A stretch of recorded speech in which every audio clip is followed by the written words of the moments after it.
Hey Ian, you ready? You bet I am. What are we talking about tonight? And talk about guns? If it's not a 30 cal, I'm not in. Jeez, mate, that's not very inclusive. Have you seen Jono? Hey Jono, you ready? Well, God knows where he is, mate. He's probably caught up in the neighbour's wire again. You ready to go? Let's do this. Mate, I'm ready. Let's crank it up.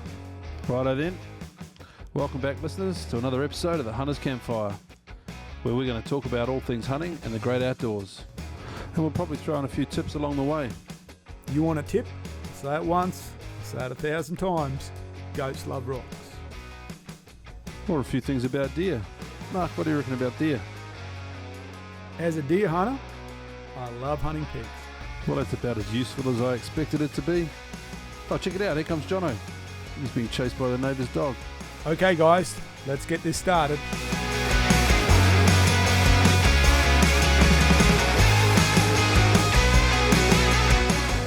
Welcome to the Hunter's Campfire. Pull up a chair, get comfortable. It's time for the Hunter's Campfire.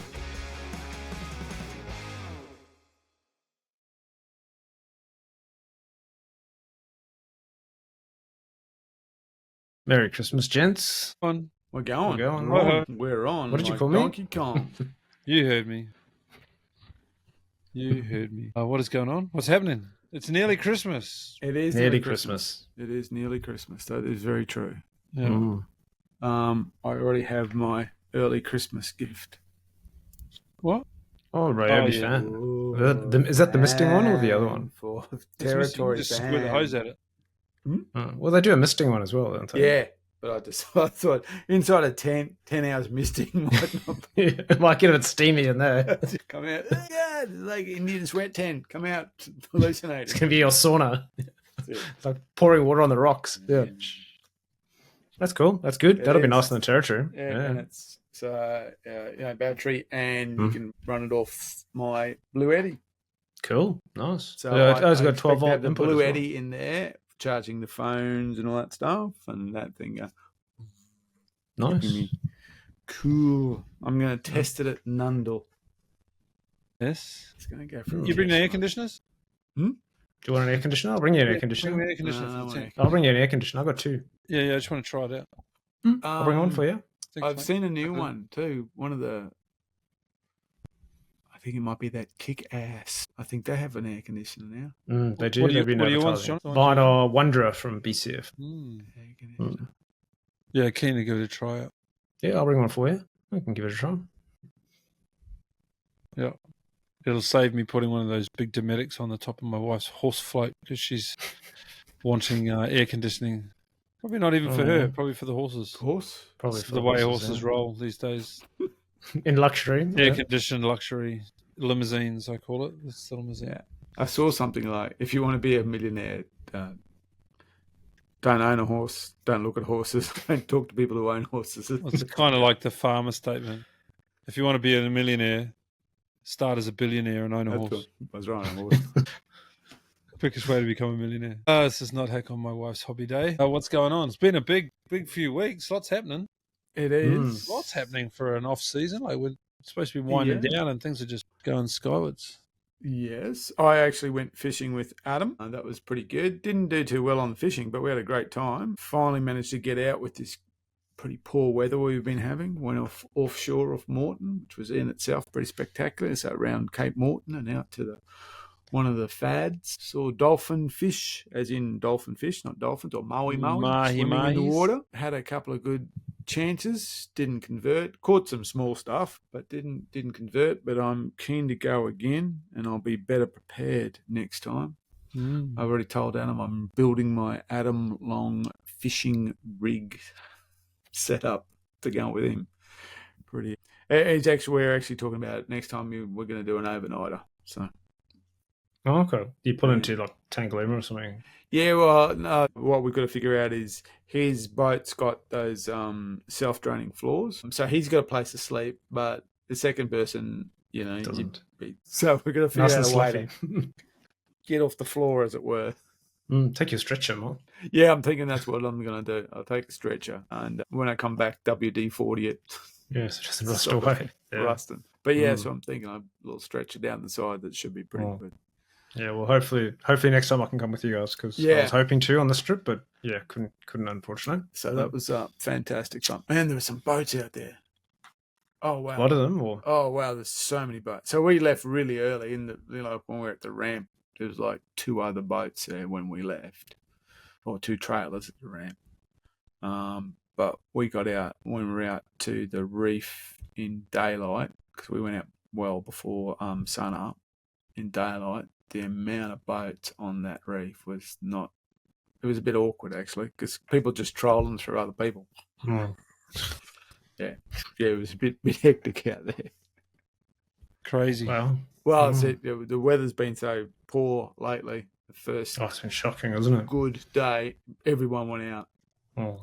And it was like a drag race. You watch another boats going, you're all heading the same place, all going the same way. So that was pretty exciting. I haven't been offshore for a while, and realised how much I miss that kind of stuff.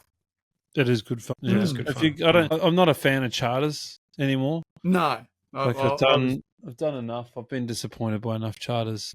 It would have to be something pretty special now, like heading out to Swains or something like that. I absolutely do. But unfortunately, they're just so hit and miss for the money. It is hit and miss. Yeah, I did a trip with Noosa a couple of weeks ago, a charter, because I couldn't get anyone to go on my boat with me, and I didn't get the phone call. That's right. Didn't get a single Did you get a phone call? Have you lost my number? I didn't get the one to go on Adam's boat this weekend either, Mark. Well, I didn't. Yeah, I got that one. I didn't get that one. Adam, I got that one. Actually, he did ring me.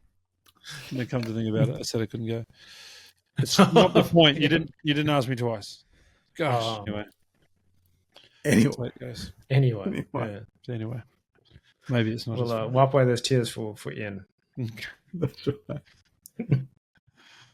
So you were saying you went off a charter of Noosa. And didn't get the single fish. Yeah, it was a disappointing day. So bad. Yeah. Did they give you your money back? No. No, some of it? No. Why not? That's just that's how it works. Well, it is. Like I went on a cruise. I went on a cruise. Wasn't a bloody fishing trip, I can tell you now. And driving down from Toowoomba and getting down there the night before so you can be on the boat. Like it's a pretty, big effort. Anyway, we get on this boat, and the guy did not give 2 shits. Like he was just so, it's just my day job, whatever. Anyway, off we go. We cruise out there. Yeah, we're gonna go and catch bait first. Like what? I'm not paying to catch bait. I'm not paying to catch bait. Like you serious? I could catch my own bait, and I don't mean like good liveys. I mean throwing some nets over and catching little baits, like catch your own pilchard type deal. So I've burned half my day catching baits, and then they take us over to the little spot, and okay, we'll drop them down the bottom. I said, but you said we were going to be doing like targeted small game fishing and stuff. It doesn't look like it's a good day for it. And this is our backup. Okay, righto. So it is what it is. We'll make the most of it. No one's catching any fish. Just bullshit. Anyway, we're cruising. Like, we'll go to another spot. And he looks over and he's like, "You get binos out? Oh, a storm cloud. Better go back in." I'm like, "What?" Okay, can't stay out here. Safety issue. Storm's coming. I'm like, fucking storm clouds. Anyway, yes, there was a bit of build up, and we went back in, but they did refund us half the cost of the tour because we had to come in because of weather. But it was he was on a promise or something. It sounds like Mark's greatest farm stay. It was just pathetic. So that was off to Goldie. Yeah, that's right. Never go off to Goldie again. I'll only go north to go on charters. Yeah, go Rainbow Beach or something like that, or even further north. I know there's some good ones out there. Look, there's some. We used to charter all the time, but I'm the same. I kind of lost. I tell you what charters I do like. I'm going to give a bit of a plug. Is Brad Smith on the Gold Coast, but that's the other kind of charter. That is, you go out in a boat. There's only you and maybe a mate on a small boat with him, and he takes you down into either the Gold Coast. And Clinton is the guy who runs the Gold Coast side of things, and Brad often works over the other side in the Tweed. And it's more like it's not a charter, it's more like a guided fishing. and you catch lots of fish. You know, it's like, Mm. but I mean, they're not game fish, but you go out and you're hitting Oh, they things like whiting and bream and flathead and trevally and parrotfish Jacks and all those kind of things. But it's actually really good in that it's just you and the operator, and you're on all the time. You're trolling, you're casting. It's actually really good. I really enjoy them. It's a great gig. A mate of mine, Terry, last year got a 40-something whiting in the Broadwater, and it was on the local, the local fishing news on the nightly news. And it's the trouble is it was Terry bleeping, so it's like it's like bleep bleep bleep, look at the bleep bleep side. I said bleep what? Paul Burt. He was on Paul Burt before Paul Burt got the boot. So yeah, but that was it. That's really kind of the charter I like. That's much more of a guide, but I'm 100% with you. You go out on a stink boat, you go off on a reef, and you just bottom bash for a few hours, and that's you might all get they something do. you don't. Yeah. Pass. Yeah, Board, I'm keen for a Swains trip though. For a week. Yeah, or that other one. Yeah, but that'll happen. That'll happen. Yeah. Well, Adam's. You don't need a Swain strip. You just need to go with Adam off your poon. Yeah. Well, we were planning to do that. I'm pretty sure it's not quite the same. Adam runs about 100 k's off your poon. Yeah, it's not the same as Swains. So not big same. liverboard. But it's it's you and him out there on 100 k's offshore or off. Yeah, we had planned on going, and we made the decision to not go last minute, and that's why I went on the charter, because we had planned to go, and we called it literally the day before, and I booked the charter because I wanted to go fishing. I'd already booked the day off work, so gonna go for Yeppoon, and then go show GTs and Spanish and all those sorts of things. So we're still waiting for a good gap in the weather to do that. Yeah. Well, the trouble is, when the gap is, don't you? April. It's supposed to be good tuna season is April as well. That's right. The fishing is best. What happens in April? When fishing is best when them deer are active. So unfortunately, they get a pass from me then, because I am hellishly focused on this spot right now. That's why I'm not listening to you guys, because I'm looking at my map.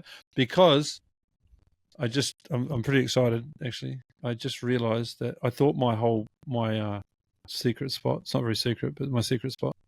I thought it was zoned out. Exclusion zone. Oh, okay. It was. Is it reopened? No.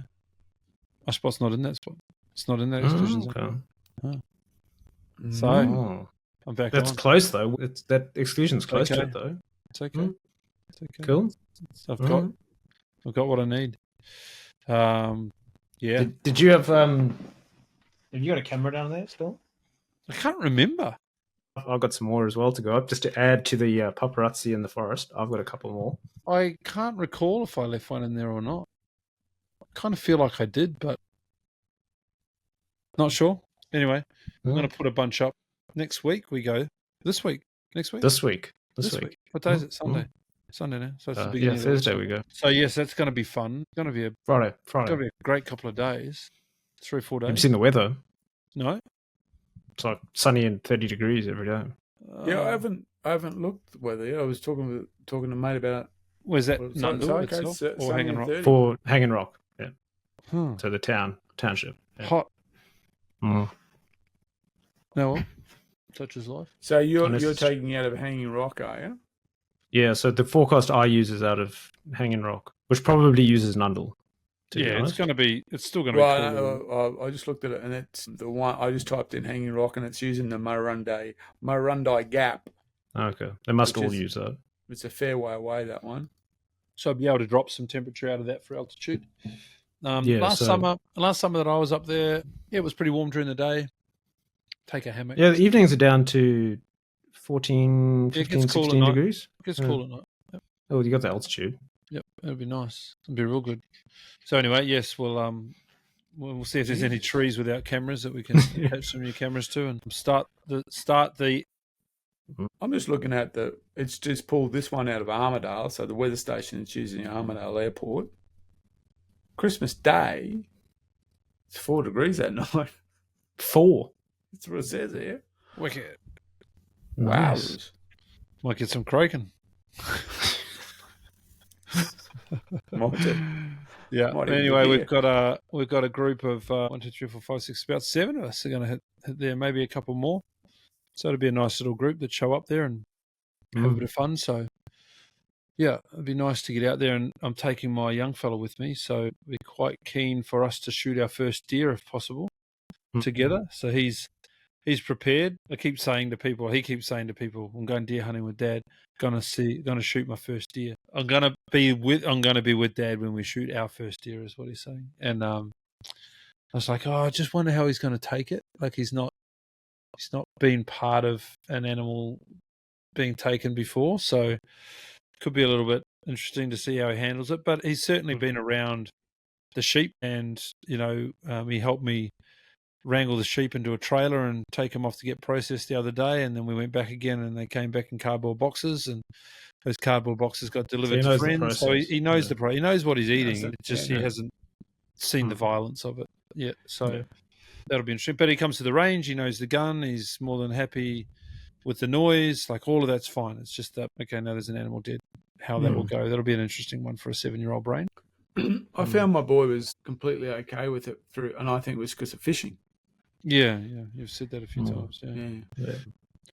And Dave's certainly been around fishing, so that's okay. I don't know. We'll see how it goes, but he's a bit sensitive to that when the time comes, and hopefully it'll be a well positioned cross gully shot rather than something up and whack as it walks past us. But we'll just see. We'll take the chances as they come. So I'm taking my young fella as well. It'll be his first. He's been with me on a couple of trips, but he hasn't been state forest before. So this will be his first proper trip. He came, we stayed at a lodge and, the luxury side of it. So this will be the first time he's done camping, obviously, but not a camping hunt. So this will be an interesting one for him. It's gonna be hot. Get him walking, see how he goes. He's keen as he's ready for it. So I've held off until. So we'll see how we go. Yeah, I think it'd be good for the boys to come back to camp and have a couple of mates to cheer around and have a bit of fun and whatever. Exactly. Sit around the fire at night, and I think they'll love it. So very good. What else is going on? There's still more going on, more news going on. You were at the range today, Mark? No, I wasn't at the range today. That was from Friday. I was at fishing yesterday, and today I should have been to the pool with the family. Nice. Very, very she. It's very nice.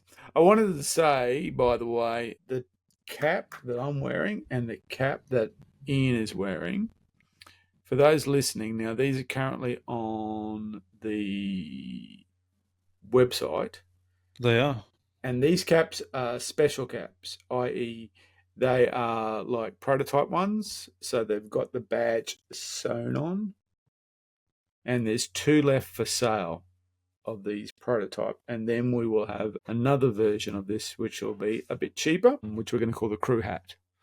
So if you want one of the very, very originals, there's 2 for sale. They're on the site. Yeah, we've got a bit of stuff up on the site now. Yeah, go and check it out. It's we've even had it given it a makeover. Looking good. Looking great. Yeah, it's looking really good. So go and check it out. There's some web shop up there. There's our merch page is up there under shop, so you can go and have a look at some of the shirts that have gone up. That'll get updated over the next few days as the rest of the merch line gets finished off. And jump on, have a look.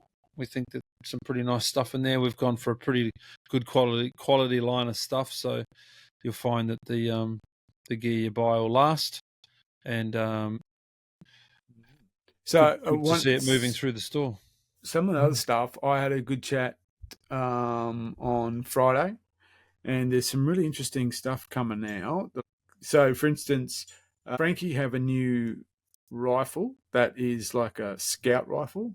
They don't call it a scout rifle, but to me, I would call it a scout rifle. It's a very interesting rifle. It's, short barrel, box mag, polymer stock, 308 or 223, big long Picatinny rail on top, so you can do a forward mount for the scope or whatever you want, but also has flip up and flip down iron sights. Very, very handy looking thing. I love scout rifles. Flip up CDR that I actually helped them design was based on my experiences with the Scout rifle. I had a Ruger Scout and love them. So that's there. Can you give us a definition of a Scout rifle? Yeah, mate, we don't need to have that argument. There is a true definition of the Scout rifle, and all the Scout aficionados around the world then argue over it. Okay, so basically, let me reframe the question. What do you like about a Scout rifle? It's short.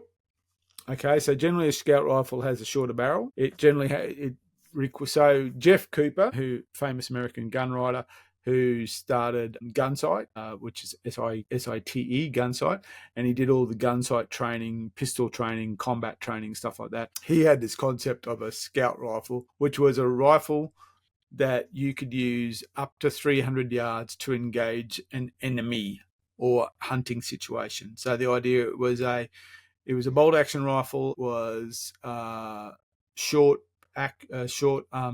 barrel, box mag, in a military caliber, i.e., so the idea you could use it, you could pick up the ammo anywhere, and lots of other stuff like that too, which they argue over. So basically, what we used to call in Australia once upon a time a scrub gun. So right. That's what they are. Though they don't have to be used for scrub. Yeah, they have a shorter barrel, but that doesn't generally affect accuracy. Then, in fact, you could argue that some people argue that shorter barrels actually make rifles more accurate because it's a stiffer barrel. The only downside of a shorter barrel is that you lose velocity, and it used to be around something like 100 feet per second per inch off the barrel. Yep. So the shorter it got, less velocity. But in a hunting situation, using good quality ammo, that doesn't really matter unless you're, really reaching out there to get there. That's Frankie. You've got one. There's some really interesting stuff coming from Beretta in their rifle side of things, which can't go in too much to. I've got showing some very cool pictures and, sworn to secrecy, but there's some very cool stuff happening in that space. And the other really interesting thing is it's very early days and it's very much a concept at the moment, but there may be a hunter's campfire inspired rifle range, maybe. Because it's all very... You didn't hear it here first, because it's all very conceptual. It's all very conceptual. It's all very, it's all... But there'll probably be a couple of rifles, so they'll be similar, but different calibers, as in 22 caliber and centerfire caliber. So not just centerfire changes, and we're going to have a bit of input into the design of these rifles. And unlike the last two custom rifles that I've helped design, these things won't be one-offs. You'll be able to kind of get them. That's the really cool thing. But it's all completely hearsay at the moment and all up in the air and nothing on paper and so like that. But it's one of the projects that we're looking to pursue next year. So the first thing is we'll have a podcast with some of the people involved and get some details, but that's the way we're working to. So that's kind of really exciting for 2025. I think so. Yeah. And my concept for that, and this is my concept, not everyone's concept, but I'm thinking what I'm calling a scouting rifle. So a rifle that primarily is going to be on your pack when you're out checking trail cameras, or you're in a state forest checking new ground, or you're hunting with someone like your son or a friend, and you're scouting. So something lightweight, something compact, something with enough punch to take a game animal when you see it, but primarily something that's for those people who like to do scouting. So you want to go out there and explore new territory, explore a new block, and you want to take a rifle with you. This is the kind of thing we're thinking about. A scouting rifle. I like it. I like it too. So we might see a scouting rifle. We might see a stalking rifle. Yeah, well, who knows? You might be seeing, like, I like to sit on the back of my deck and shoot pigeons as they fly by. Whatever. If you, Mrs. Listener, were to build a custom rifle for a purpose, what would it look like? Tell us. Yeah, and that's a big part of what we want to might be do able to once build we it. get a bit more bones around this idea. We would love to have some input on this. We would love to have some input on this. Not sure, as I said, it's all concept. We haven't got there's nothing been worked out yet how we're going to make this happen.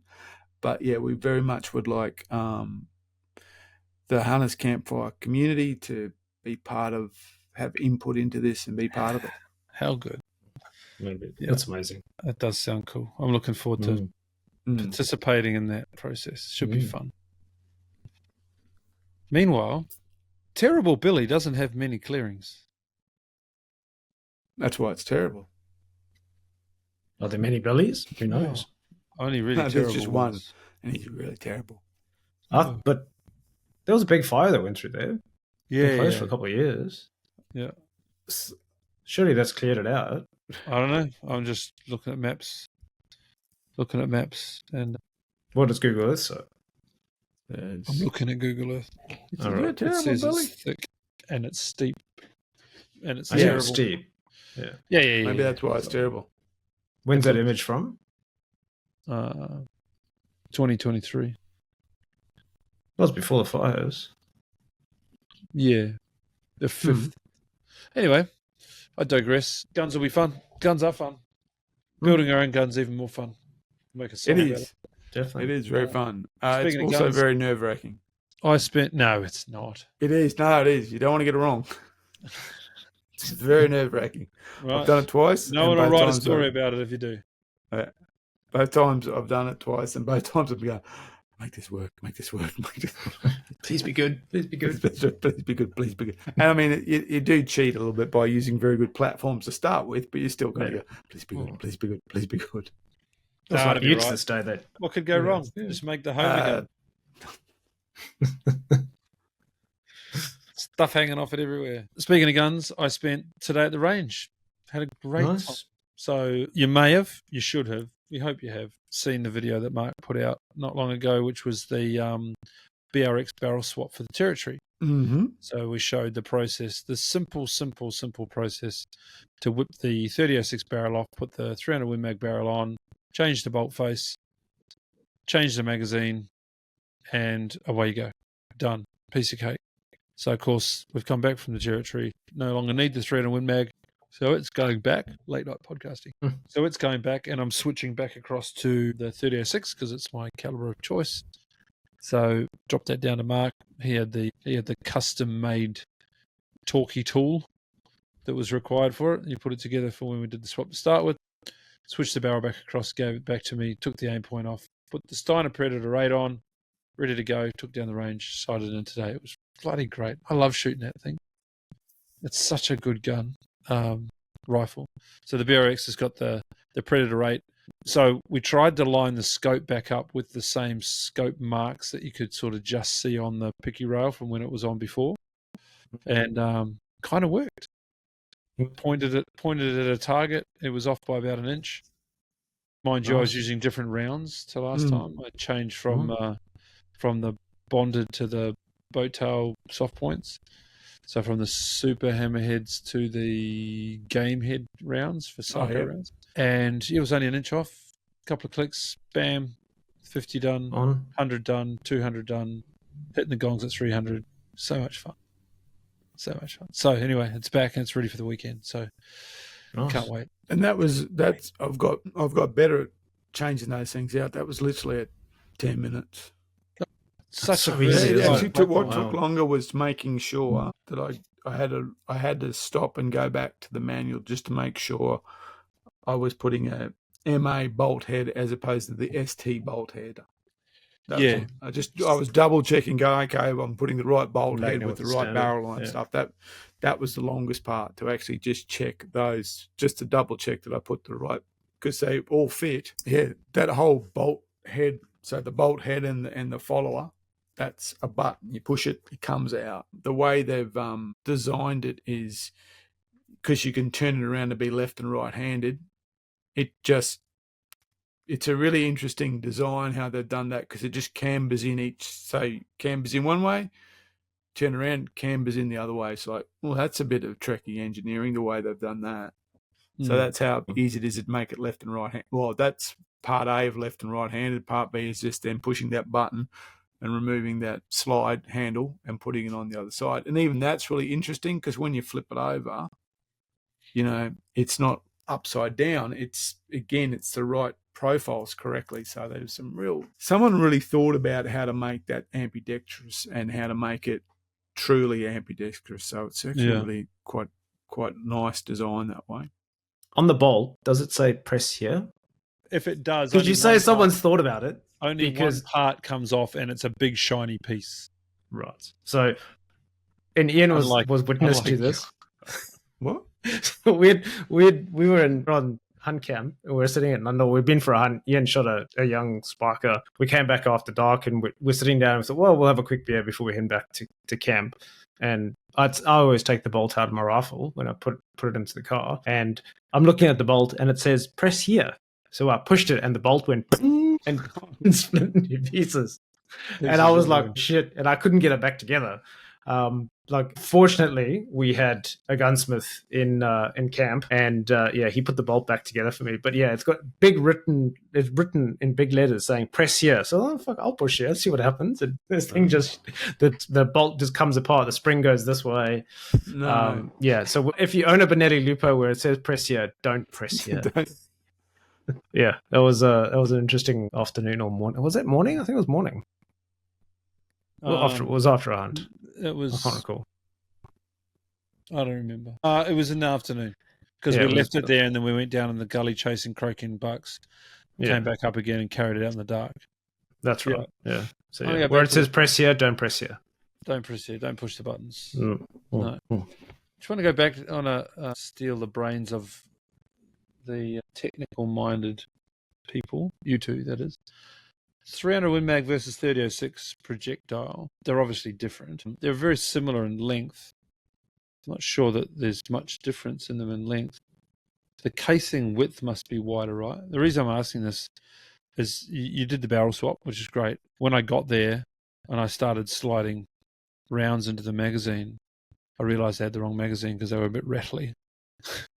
Yeah. So 300 Win Mag's a bit fatter. It's a little bit fat case. It's a Magnum cartridge. Yeah. So tell me, if you had both bolt heads, you could see that if you had both bolt heads with you, you would see that one was slightly rounder. Is bigger than. They're both 30 cals, but yeah. If you had the 300 Win Mag barrel on there and you fed a 3006 round into it, it probably wouldn't chamber. Probably wouldn't change it. And vice versa, it wouldn't happen either. Because it wouldn't pick it up. Mm. So, and if it did chamber, the pin wouldn't probably fire it because it wouldn't be held by that. But remember, they're using a different case. It's not like a 243 and a 308, which is the same case, just neck down. It's a completely different case. Mm. Yeah. So it's the same as a 270 and a 3006. It's the same case, but it's a different projectile. It wouldn't be sitting in the Yeah. So a 300 Win Mag is a Magnum. Yeah. I'd be lying if I didn't flinch a little, close my eyes and flinch a little with the first round that I put through the rifle after it had a barrel and a bolt change. If you put a 300 Win Mag in a 3006 and it fired, it wouldn't matter if you close your eyes. Still a 30 cal. Yeah. It wouldn't matter if you close your eyes. Yeah. Still take your head off. There would be certain problems happening. Yeah. Anyway, it was A-OK. One, I don't think it would. And if it did... No, I don't think it would. I'm just wondering what combination of badness could go on there. I remember once I bought 223 and they sold me 222 and it chambered it, but it wouldn't fire it. And I was going, it's the same as if you remember in the territory. The 9.3. 9.3 by 62 and 9.3 by 66. What was the other one? 66. It would feed into the barrel because it's the same. Yeah, but I couldn't close the bolt because that was the issue. The bolt wouldn't close. Yeah, the bolt face would not match the casing. Cartridge. Correct. So that's what would happen. Yeah, more than likely. Yeah, well, that was cool. So down at the range today, it was a good day actually because I got down there and Dan was there. You won't know Dan, but he comes down to the shooting club every now and then. This is a totally different range, but it just seems every time I go to the Warwick SSAA range. Dan's there. So I got to catch up with Dan, and then Rowan showed up. So I got to catch up with Rowan. And then there was another young fella there who was very excited because he listened to the podcast. He's a junior shooter who's just getting into it and wanting to do some hunting. So he was like, "Whoa, you're the guy!" So it was pretty funny. So I handed over a sticker. I've forgotten his name. I'm madly trying to remember what his name was. But if you're listening, shouting out to this young fella, he's pretty handy shot. He was doing some offhand shooting there today and doing pretty well with it. So hopefully we'll see him come into hunt camp and we'll get him into deer hunting. That was the offer while we're there today. So we'll see if he takes us up on it. Be pretty cool. Good to see the young fellas getting involved. Yeah, especially someone who can shoot offhand. I like that. Yeah, I could just hear him in my earmuffs, electronic earmuffs. I could hear him asking the range officer if he could do offhand because he didn't like getting kicked in the shoulder from the bench. Oh, okay. So he picked up offhand and smoked. It was really good. So that was pretty cool. Good practice. Cool. Very good practice. Yeah. Now I'm enjoying getting down to the range. It's not too far from me. It's about it. Oh, it's under an hour, I guess, to get there. So I think I'll do a bit more of that leading up to the raw. And I'll make sure that I've got everything dialed in perfectly for my maybe one opportunity on a red stag. I'll have it all dialed in perfect. So that'd be good. Nice. Yeah, I've got the CTR running for what I want to do for 2025. Went out to the range, but what I really wanted to do was, as part of just to check it, was actually I got asked a question recently about cold barrel and what that means, question, and cold zero and all those kind of terms. And I thought the best way to do is actually take some shots and show the picture. Now, I put something up on our Facebook page, and it does show. Now, the reality is when you're talking cold barrel, and then you're talking cold barrel in summertime Queensland, which is kind of generally not what they talk about when they talk about cold barrel. But it does. It's still the same effect, and in fact, it would be interesting to actually comprehend the difference between sighting a rifle in at Belmont and shooting at Nundle, and what the difference of that is, especially on a cold barrel, especially say after late April and so on and so forth. But basically what it's really about is understanding where the first shot comes out of your rifle and then compared to the subsequent shots. And the thing is, it's not uniform, and it's not uniform in gap, as in each rifle will be different, and it's not uniform in direction either. Some rifles go higher, some go lower. Mine goes lower. Yeah, yep. I was literally talking to a guy about it at the range, and he's saying, what are you taking on? And I said, I'm looking at cold barrel, and he was saying that his goes higher. So his first shot is low, and then it creeps up. And I found with the CDR, it's the opposite way. So the first shot's a bit higher, and then after that, the following shots are nicely grouped, and it's the same. And of course, it's the same at 100 than at 200. The importance of that, in terms of why is that important? If you're at the range, it's just a thing you take in consideration. If you're hunting your only one chance of red stag for the year, you really want to know where that first shot is going, because very rarely will they let you have a sighter. He's not going to stand, hey, okay, fella, have a shot. Oh, that's good. Get a little bit left. Give it to me now. Come on. It's not going to happen. So, and competition shooting, when we used to shoot full bore, you got two shots, and they called them sighters. You got sighters at the range, but when you're hunting, you don't get sighters. So understanding how your rifle performs on that first shot is really, really important.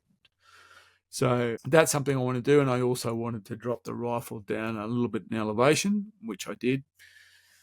So if you're listening and you haven't seen it, there's a Facebook post on our page which shows exactly that, the difference between the first shot and the following up shots. It was only less than an inch difference, but again, that's not cold weather. So just to understand that. And again, remember, if you're shooting downhill or uphill and there's that stag and you're up here, and you really need to understand where that's going to go, because you don't want to go, I missed the 12-pointer.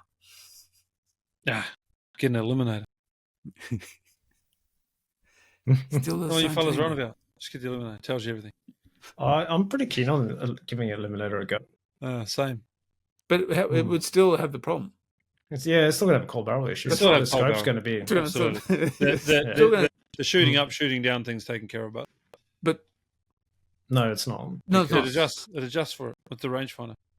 Yeah, but the range is not changing.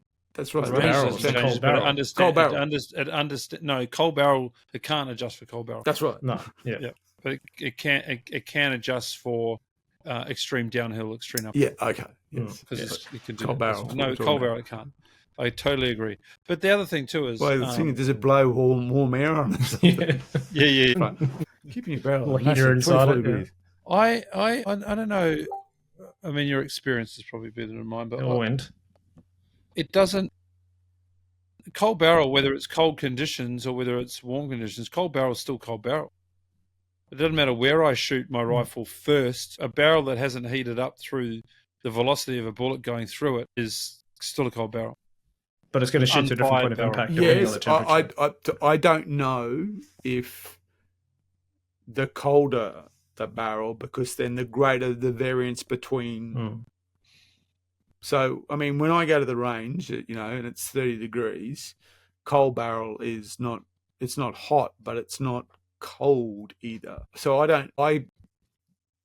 that's what I'm saying. I think you need to understand that. So you need to understand what is that difference, because it may very well be if the temperature difference between the barrel once fired and the barrel as it is when you have it. Yeah. That may be greater in terms of the variance of shot placement, depending on how cold the cold barrel is.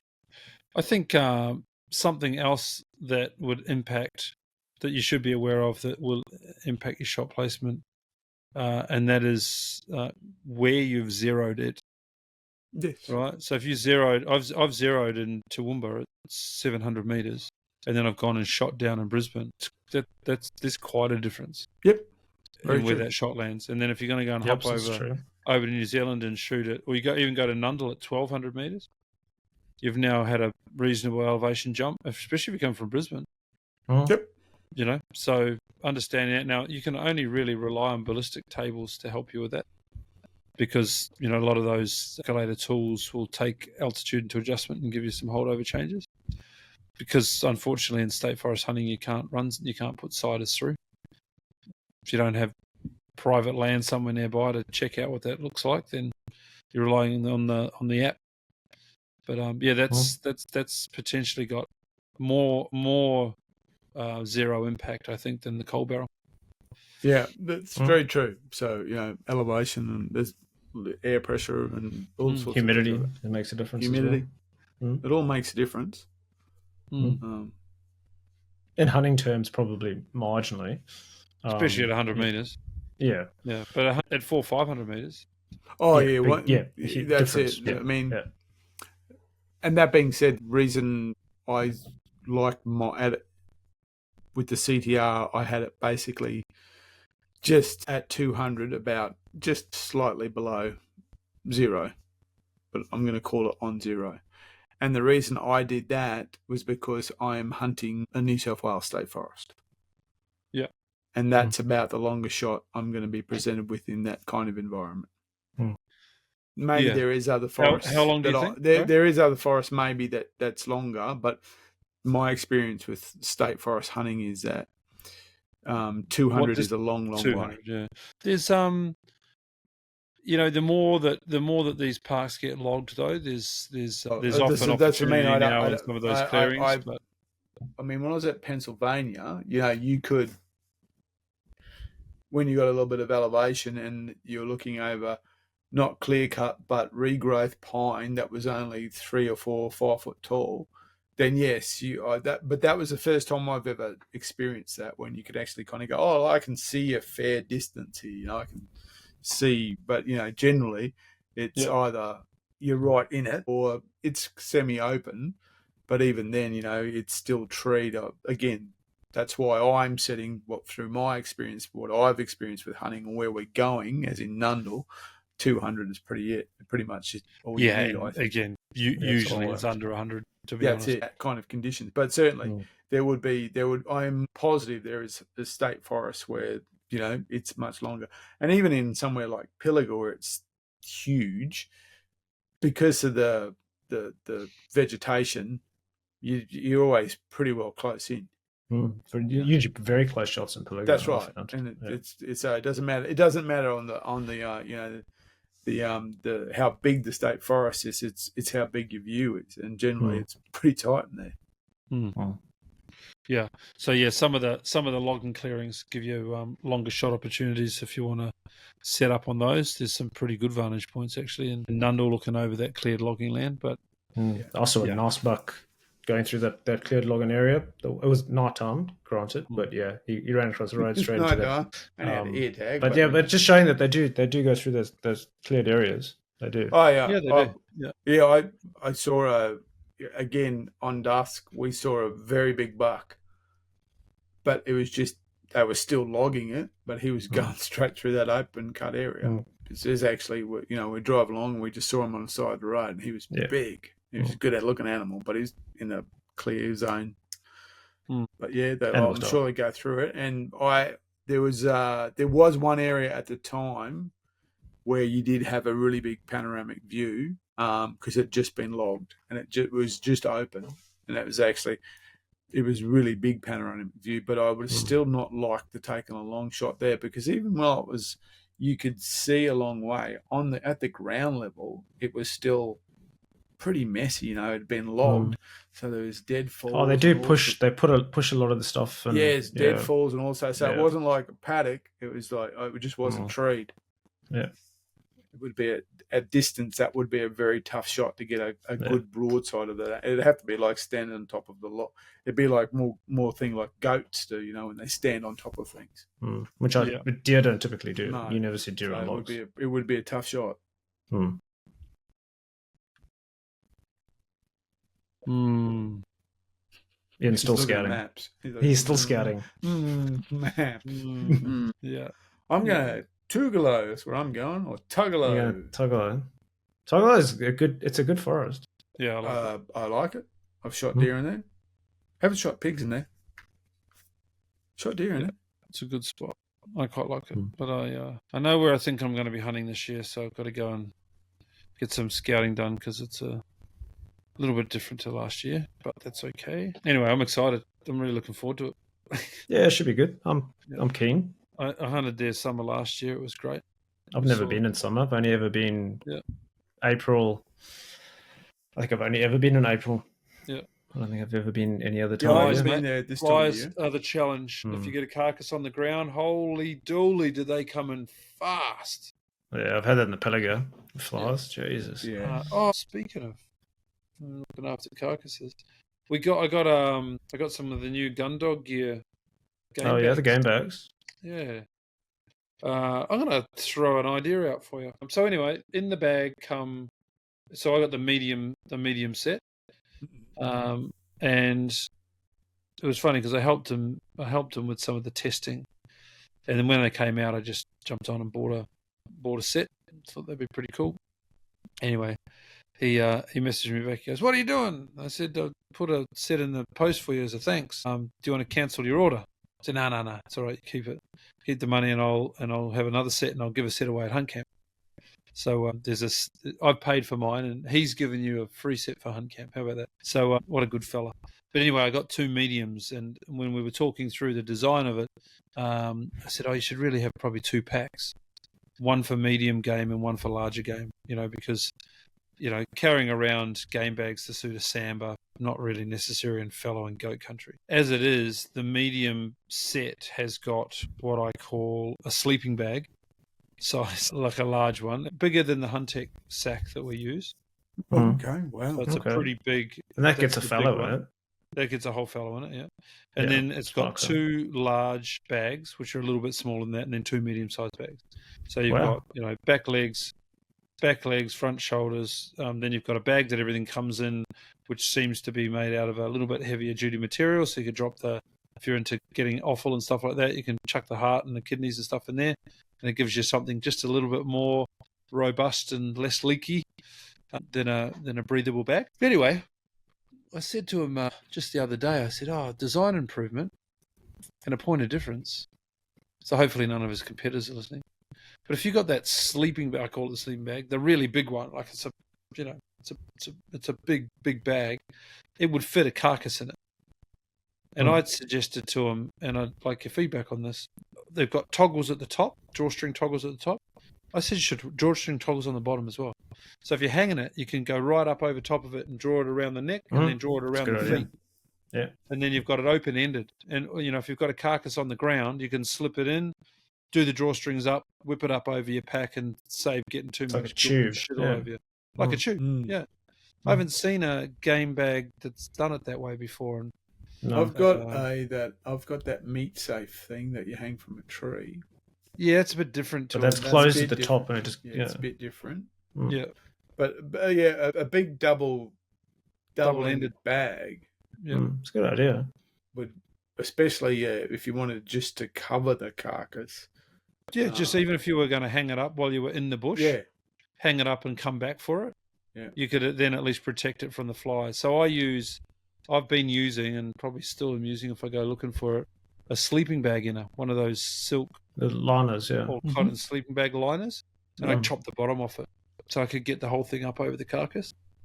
But that'd be heaps better, I reckon. You heard it here first. Game changer coming up. It's not a bad idea. I think I'm probably. Would have to cinch really well though to stop flies getting into it. That's right. Yeah, I mean you could cinch it 90% of it, and then you could just whip some tape around the bottom if you had to. But at the moment, it would help with drainage as well. I was carrying cheesecloth or mutton cloth. What do you want to call it? Yeah, mutton cloth. I like using mutton cloth. Yeah, I like it, but it's sometimes a bit of a mission. So anyway, that was my feedback. But they look really good. Blaze orange bags. So going to be easy to pick up if you leave it in the bush hanging for a while, come back again. I like the fact that you got blaze orange. You can just hang one above you when you're bent over a carcass in the bush, skinning something out. You don't look like another animal that needs shooting. I think that's really important. So you're just hanging up a blaze thing there is a great idea. And he's got a reflective strip around it as well.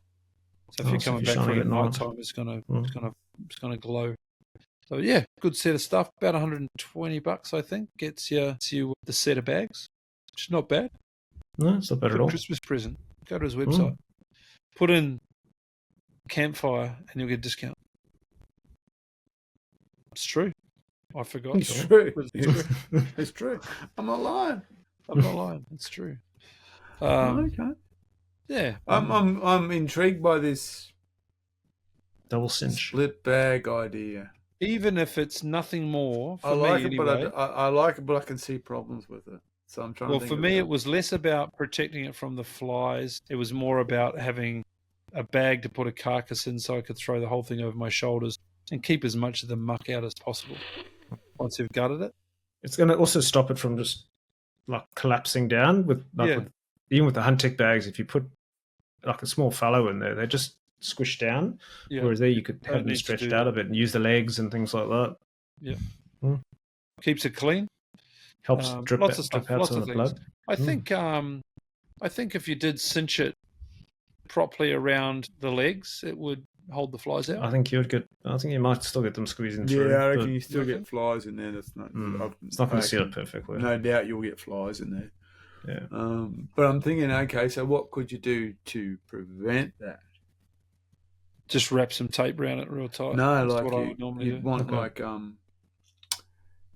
a little fly net that you'd put over the legs, net, and then you cinch on the net. An add-on. Yeah. So like an internal big open bag, like internal fly net. Two little nets that just go over the legs, and you cinch it. Because you think about when you draw string on the legs, they're just not, Yeah, they're going to cross over. The and flies are just going to get in there. They're flies. That's what they're going to do. But if you had it like a fly net, put it on and then cinch over the net, or even or somehow attach the net to the outer net's got its own little toggles. Yeah, like a game net. Yeah, like a liner. You're talking about a liner. Like a breather liner. Velcro or something. On a real bad day, you can put it over your face. Yeah. Well, and you could do that, and then you could literally have this thing. You could literally cover the whole animal while you're at it. Yes. Yep. Yeah, I think you're going to get flies in with a double cinch. You are. There's no I think doubt. if you get a net, no doubt flies will get in. So you just need to have something that can actually cut those flies out. Still going to solve a problem for carrying with you. You know, if that's what you use. But a net's not going to weigh very much. No, like that's a mesh it. net. Actually, you want it to be super light and breathable. The net's going to be breathable. That's right. And then it will actually have a breathability to it as well. Yeah. I've just opened my little bar fridge next to the desk here. I'm getting all of the wafty aromas of the mead. Oh, nice. Mead. The mead. How many hundreds of liters have you got? Not many hundreds. I'm actually only making my second batch ever right now. Oh, okay. You going to have some ready for hunt camp this year, or? I had some last year. I just of course, Frank you didn't bring. Oh, you didn't share Frank raves about his mead, but it never showed up. You know what they say? No, Photos what do they say? It's all good to rave about your mead, Frank, but if it's not there, you've got to bring it. There. Although the apple pie moonshine was pretty good.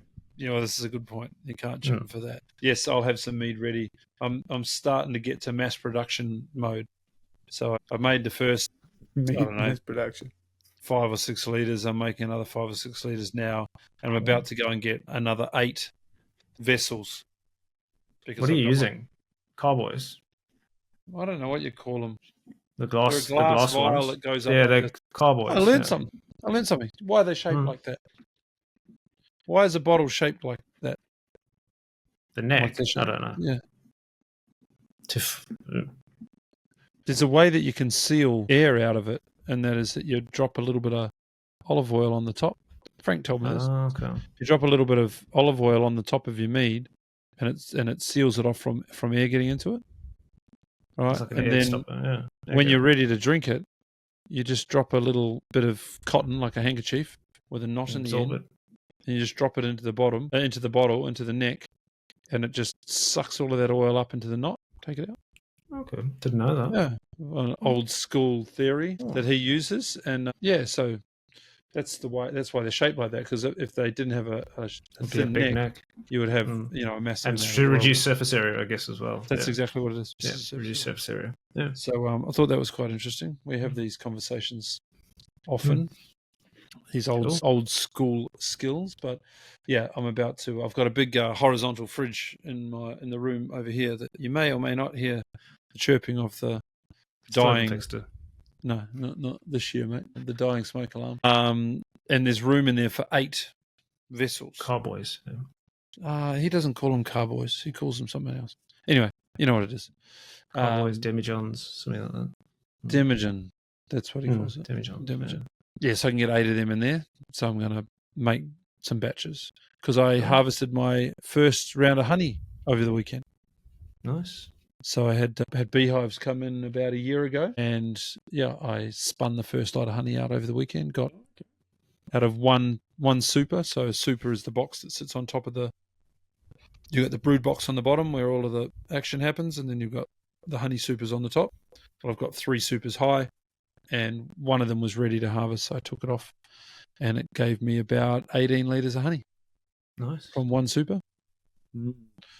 So now I get to make my own mead with my own honey. It's very exciting. That's very nice. It's good. It's very tasty. Can't remember where I was going with that, but it was going somewhere. I forgot. I think you were making fun of Frank. Oh, well, no, I don't like to make fun of Frank. He's a very sensitive soul. Takes it to heart. Well, he tells me that there's mead coming for me because I said something nice about him, but I can't remember what I said. Yeah. Enjoy looking at that. Yes, that's it. That's right. I'll enjoy looking at it. Yeah. I'm actually looking at Tugalo at the moment. Well, I've got something. While we're talking warm weather, I've got something that I'm going to try this summer. I don't know if you've seen these. See? They're soft. Yeah, I've got 3 of them. The ice cube trays. Yes. Yeah. So they make block ice. That's what they do. Oh. So I prefer block ice. Same. And I usually use the 10-litre Coles bottles, the water jugs, and I fill them 3/4 once I've used the water, and I freeze them. You get 2 or 3 uses out of them, and then they crack. So yeah, I got these, found them online. They're nice and soft. You fill them up, and then you freeze them. You can stack them. They got the lid on as well. Yep. And they make 5.5 kilo block of ice. So I've got 4 of those. I can make 20 kilos at a time in the freezer. Own block ice, and then you can just squeeze them out. You've got that much room in your freezer. Are you I've got intending 3 freezers to put that in an esky with the mold or sans mold? I was going to do sans mold. Okay, so I've got 3 of them. They're smaller. Yeah, mine are 5.5 kilos each. Mine are smaller, but I've got 3 of them, and I found that they melted very quickly. Really? And I'm wondering if the downfall of those is your home domestic freezer doesn't get cold enough. Yeah, I'd say that's probably it. That's what I found. Yeah. So I've been thinking about how to improve it. Because I've got, as I said, I've got 3 of them. They're about yay big, and I've tried them a couple of times, but they do melt very quickly. And I'm wondering. Yeah, well, my 10 kilo ones, which are probably 3/4 filled, so it's maybe 7 kilos, 7.5 kilos. I get. Yeah, but they're in a bottle, week out aren't of those. they? But yeah, a clear plastic bottle. That's right. Those things aren't. They're that's blocks. I'm wondering if the clear plastic bottle actually acts as some kind of insulator for so they stay colder longer because they're actually clear. When we go to Nundle, I'll do 2 in, 2 out, and see what the difference is. Because I found that's what I wanted to do with mine. I got 3 of them. Next time I was going to experiment. So I'll do 2 in the trays, 2 out the trays, and see what the difference is. Yeah. Are you wanting to use the water that it melts from? No, I was just going to use them for chilling the esky and putting. So why don't you put salt water in there then? That's the other thing. You could use salt water. No, well, salt water freezes a lot harder. Yes. Yeah, you could. But as long as you didn't want to use it. I'm not going to use it. That was what I found. The challenge of those things were that they actually melted really quickly. Oh, okay, that's interesting. But compared to normal. Yeah, well, I think servo ice. Well, I've never put normal freezer ice into an esky. I've bought ice in a bag, bag ice, or I've bought block ice. But I try to make my own block ice. But I'm wondering if block ice and bagged ice that you buy is frozen in a freezer that is much colder. Then servo ice never lasts because it's so hollow. That's the issue. That's right. Oh, interesting. Yeah. Well, yeah, I'll do some experiments at Nundle. That's what it is. So if anyone's listening and got some feedback on that, that's what I found. That was the only problem with mine. They didn't freeze all that well. No, sorry, they didn't last that long. They froze really well. It worked. Yeah, everything worked. They just didn't, because I try to get more performance out of my Yeti cooler. I went and watched the Yeti videos and did this. Oh, how you layer it. And all that stuff. And it didn't work. Didn't work. Didn't last any longer. Okay. I'll do a trial at Nundle. Pre-froze it and did all that stuff and all that stuff. It didn't work. I was thinking the next thing, if I was wondering if I can actually drop my Yeti into my freezer and freeze it, if that might help. But I couldn't seem to get there. Yeah, so that was so it'd be interesting to see how you go with those. Yeah, cool. I'll provide feedback after our Nundle trip. 30 degrees every day should be a good test. Can't hear you. You're on mute, Ian. I said, hopefully we can find a place that lets the sun in, lets the solar charge things, lets the Starlink get out if we want to use that. And if it rains, doesn't become a quagmire. Doesn't turn into a sludge.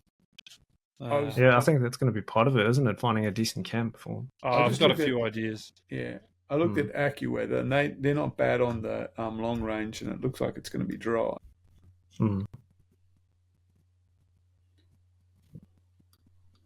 Yeah, I think we'll be right. But storms do come in that time of year, so we'll just have to wait. They blow in, I'm going to hit you with a couple of questions then for next year. So it's end of year. I think we did an end of year wrap a little while ago, so we don't need to go through that again. But what's on the plan? What's on the plan for next year? 2025 is going to be a big year. Lots going on with the podcast Kill buffalo and things that we're doing. But what about hunting? What's the kill buffalo? Kill more buffalo. Kill more buffalo. Oh, I'm glad I asked the question. Jono? Whilst Samba are interesting, I want to kill more buffalo. Yeah, for me, I'm still keen on a chiddle. A cheetle.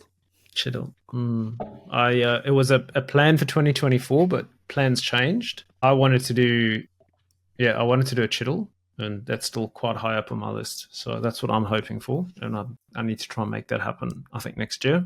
And for me, I'm also planning 2026 as well. So I think I'm going to start putting in plans for and preparations for New Zealand. Start doing some scouting, start doing some ideas. We've spoken about it, Ian. We need to do it. We need it to happen. So I think 2026 will be in New Zealand. It's happening. We'll put in for our first Wapiti ballots, but if all else fails, we'll just have to settle for a Tarshami Red Deer Otago heli drop. Yeah, we'll have to settle for it. Wow. What a shame. Yeah, exactly. What a shame. That's definitely on the cards now. I'm really pumped for that.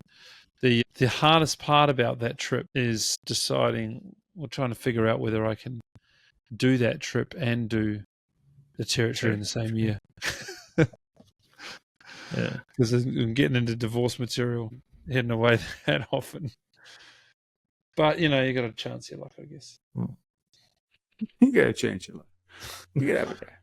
Yeah, you got a chance your luck. So that's 2026. Yeah, but 2025 for me, chiddle, and potentially I might be going to South Africa, so I'll get a hunt in as well in South Africa. So, but that's not confirmed yet. So, okay.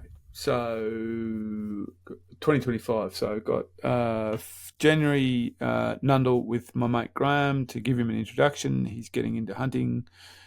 He's got all the paperwork done. He's got his licenses in. He's looking at his first rifle. I just gave him some gun bags to stick in his new rifle safe when he gets it. We're going to hit Nundle. Then I will probably turn my attention to reds in the Brisbane Valley. I'd like to come down a hunt camp, even if I come down for a few days with a camera, not a rifle, though I'm convincing myself that that's an equitable and noble thing to do. Lesser self might take over and make me book 3 days of rifle hunting. I don't know. I'm going to try. I'm going to try and be the better person and take a camera only, but it's hard. That's it. I'm going to try and I'm trying to be the better person because I'm looking at some really interesting places in Tugelo that I'm thinking they look really nice and they're nice and high elevation, lots of gullies. But anyway, so that's that, and then we'll be into the winter hunting. Love to do another bacon buster mission somewhere down the line, and then September will be territory. I will do a winter's hunt in there somewhere, so in June, July. Not sure where we'll do a winter hunt. I'd like to actually go to a different forest this time. So we've done a winter hunt in Nundle and we've done a winter hunt in Pilliga. I'm thinking might try and do a different winter hunt somewhere. That's the annual hunt with my son. So that's the one. That's the real father-son one. Last year he told me that he wants his own tent. He doesn't want to sleep in the same tent with me anymore, which is kind of exciting. One for me, I'll have more room because he's a big bugger. He's only getting bigger. And two, exciting that he wants to do it himself. So I don't know where the winter hunt will be this year, and then it'll be territory. I think that'll be a good focus. And then 2025, 26, I will probably be in England at Christmas, probably. And so I'll if I'm going to England, I'll be hunting while I'm over there as well. Bit of wing shooting and bit of deer shooting. Got to be done. Yeah, most definitely. Though there is talk that we might go to the States, but that might not be a great time of year to hunt in the States. But we've got some very good family friends in Utah who've got one of those BLM blocks, I think they call them, Bureau of Land Management. Yeah. They've got property, and they've got one of those that you can only access through their property. Yeah. The corner crossings. Crossings. It's actually not for them. It's not a corner. It's a creek. It's a river line. So over there you can own the river, and the part of the BLM land that hits this river is diagonally across from their river frontage. Oh, yep. So yeah. So it's so often spoken about. If you wanted to get you'd get a tag for that one and just walk across the river. It's interesting how their world's so different, isn't it? It's so different. Yeah. Well, It's my family in New Zealand who've got really good trout fishing rivers run through their farm, but the rivers are public access. And if you own a property that has river frontage, you have to provide access through it to the river. Yep. Yeah. And it's not. There's part of the bank. You know, it's like there's a point where it becomes you don't own it. Yeah. Yeah. Yeah. I was actually having this conversation today with someone about the high and low tide lines. Yes, that was exactly what we weren't talking river. We were talking about beach access. Oh, yeah. High and low tide. Yeah, well, you sometimes see those videos on Instagram or wherever where the guys actually carry tape measures with them, and the property owners complain about how close they are to the boundary or from the bank or whatever it is, wherever they are, and the guy pulls out a tape measure and says, "No, I'm fine." Like they actually call the rangers and things like that. Over there, it's pretty crazy, isn't it? Different world. Yeah. New Zealand, they have a thing called, I think it's the Queen's Chain or the King's Chain or whatever it is. Yeah. And it talks about how far off the coastline is public land, whether it's 10 meters or 5 meters or anything like that. And it's quite closely guarded, but erosion changes things. Tides come in more, all of a sudden you're losing ground. It's quite interesting, but it's the same as in the UK where you've got the public footpaths, and you've got a massive estate which is private property, and you're sitting in a car seat, and all of a sudden there's some ramblers just walking past because it's a public footpath or a bridleway. That's any size. It doesn't have to be a massive estate. If there's a public footpath, then that's it. Yeah, but the strange thing about those public footpaths were they were traditionally to get you to church. Oh, really? Oh, okay. They weren't traditionally for people to kind of ramble on, casually walk around in very expensive clothes and experience the outdoors. It was the fact that they wanted you to go to church, so they had to allow you access across a field to get to the church. But I've been sat in a high seat and people come walking past. When I haven't had that, but I've been shotgunning on a hedge. And on the other side of the hedge, there's people walking past. We can hear them talking, and they're 6 feet away from us. And I've been shotgunning where you're looking this way, and there's the golf course, and there's no fence; it's just a golf course. So you're in the rough, as it were. You're facing that way, and the golfers are just there. And along roads and stuff like that too. So it's very different. The other thing that happens a lot over in New Zealand is, even though it's national park, if you can get your vehicle up the river, you get your vehicle up the river. Your ATV or whatever, quad bikes, all sorts of stuff. They're going a long way up rivers. If they can get access, in they go. It's totally different. Yeah, but it makes for some pretty interesting experiences. Yeah, well, for me, that's it. If the river itself is as you said, it's kind of open, then get all the way up there in one of those little jet boats that draw no water. Yeah. Well, the only other thing that I'm trying to plan on doing, certainly am also planning with Jono to get to New Zealand. Just can't do it next year because it's pretty booked up. So there's red deer, then there's hunt camp. We've got buffalo at the end of the year. We've got a slam trip planned as well. Yeah, couple of slam trips in there, and I really want to get away and try and see if I can get a hunting with the guys at Hellenic Hunters down in New South Wales. Oh yeah, that'll be good. I just want to hop on a plane and jump into their crew and just go and have a good long weekend or something like that. they can maybe help me take my first sambar. That'd be fun. That'd be amazing. Doesn't need to be a trophy stag. Could be a meat animal for all I care. But be good to go.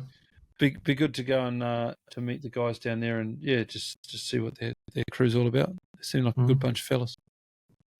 So that's on the list, hopefully for next year. God, man, it's certainly been very, very friendly and accommodating. So it would be remiss of us not to try and take it up. Yeah, if I say no too many more times, the offer's going to stop. It goes quiet. Yeah, but no, I'm pretty keen. It'll be good. Yeah. And it's absolutely doable. Flights aren't that expensive to get down there. Long weekend. But that's me. That's me for next year. Just looking over my notes. I think I've covered off everything. Cool.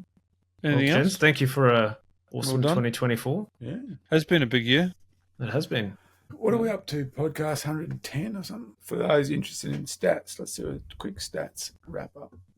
Keep talking about yourself, gentlemen. I'll look at some This stats. will be interesting. The stats that are so hard to read. Yeah. Democracy. Democracy. I typed in YouTube and that came up. Not like that. Democracy. Democracy. So, YouTube analytics. What are we at? All time. Lifetime. Closing on 200,000 views. What's our subscribers? They're not rookie numbers. 9,819 subscribers. So if you're listening, create new profiles and subscribe more so we get subscribe to us with your wife's profile. That's right. That's right. That's right. We need more. Get your wife. So 2025 will be 10,000. 10,000. So we're closing in on so we're under 200 to 10,000. How many videos have we made so far? Well, 110 podcasts. 110. Yeah, and if you've seen the podcasts are now under their own thing, under a playlist, or actually not even playlist, it's actually classed as a podcast on YouTube, which is something they have done themselves. I'm just trying to see how many videos we've made. Where are we? Content.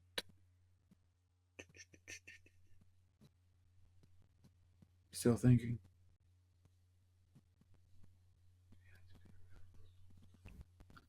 Not telling me that. It's not telling me the number of videos we've made. Not easy anyway. So we're nearly 200,000 YouTube. I think we're over 100,000 on the podcast. Podbean. On the podcast. That's an interesting statistic. Though I think we've actually, as we've said, I think we've actually done better than that. We just, being rookies when we started this thing, we just didn't set up the analytics properly. I think. Well, the other thing we were chatting about the other day is that number references downloads. Yeah, that's it. So I don't download any podcast. I listen to plenty of them. It doesn't count streaming. It doesn't count streams. So it only counts downloads.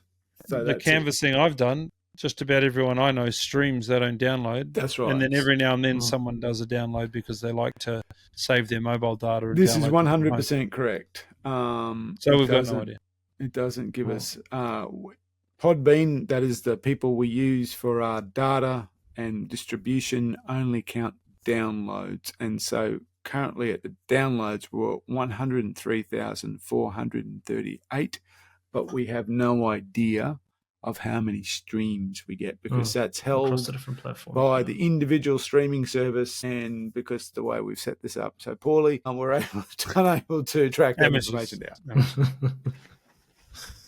So, and I can't seem to find some kind of rule of thumb reference or guide that streams versus downloads. Can't see anything I can find. Yeah. So we can't even do like a percentage count to guesstimate it. Yeah, so and look, 103. It's been good. We're getting a lot more contact through the website and through our Facebook channels and the like. Lots more questions come through. The great thing now that we've got the website up and running properly and the web shop about to come online, you will be able to. Well, I'm hoping that people that comment, we do the Legend of the Week from time to time when people send us pictures and stuff like that in, it's just going to make it easy for us to give away stuff, especially vouchers to the web shop, things like that. So keep the comments coming. You never know. Pretty generous people. I like to give stuff away. Yep. You never know what will happen. And Facebook's about the same. So Facebook's about 100,000. So we're about 400,000 measurable, if you're going to count stats. And the majority unmeasurable. Yeah. If you're going to count stats. I'll just say it's a million. If you don't use measurables, then you're just making this stuff up. Yeah. And I can make it up. I can say this is the world's greatest podcast, largest, biggest audience, if you want me to say that. Or I can tell you that I've got stats to show. Well, maybe we're not there yet. But anyway, that's what we're at. That's where we're at. We're about 400,000. And I think we're over at 200 videos, maybe. Yep. All right, let's wrap it. It's been a big year. I don't want to talk to you again until next year. Oh, Mark. I'll see you. That's what. This is a next year problem. Days. This is a 2025 problem. 2025 problem. Yeah. I'll see you in a few days anyway, Ian. So. Have a good one. Have a great Christmas. Have a safe Christmas. Say hi to your families. And thanks everyone for tuning in. It's been awesome. Okay. Cool. Thanks, gents. Have a good Christmas. See you.